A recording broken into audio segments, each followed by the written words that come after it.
tātad IT nozara nebūs tā nozara, kurā tu tagad beigsi augstskolu, apgūsi savas zināšanas, un tagad tu mierīgi gadiem strādāsi, darīsi to, ko tu proti.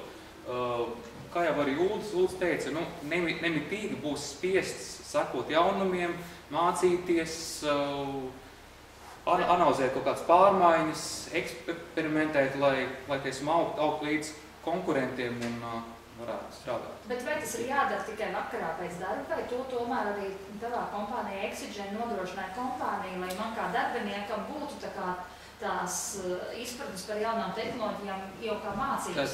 Arī, protams, daudz kompānijas domā par to, kā savu darbiniekus attīstīt un kā viņus apmācīt un sūta viņus kursiem, ja arī paši taisa kaut kādus kursus un seminārus, bet nevajadzētu domāt, kad ar to pietiks tie cilvēki, kur tikai gaida, kad, nu, ko viņiem pasniegs, un ar to man pietiks, tas nekad nebūs gana, un visveiksmīgāk darbojās tie cilvēki, kuri paši uz pašu savu iniciatīvu domā, skatās, pēta, lasa. Tā kā, jā, neviens jūsu vietā neizdarīs šo te pētniecisko darbu. Ja strādājat IT sfērā, neizbēgami sešvalodām būs švaki. Ja zināt, ka esmu latviešu un ļoti labi zināt angļu valodu, parasti ar to pietiks. Bet, teiksim, mēdz būt arī projekti, kur prasa, teiksim, vācu valodu zināšanas, franču valodu zināšanas, bet tie jau ir specifiskā gadījumā. Tā kā, nu, angļu valoda, nu, tas ir jāzina.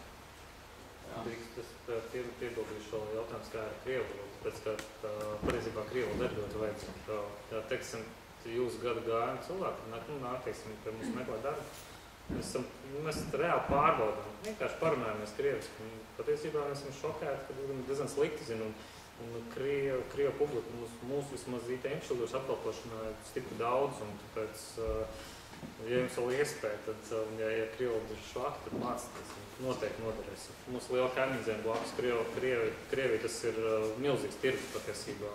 Un IT nozara uz Krievijas ir kaut arī kā Krievijā baigi spēcīga IT, tāpat mēs arī atrodam kaut ko tajā Krievijā.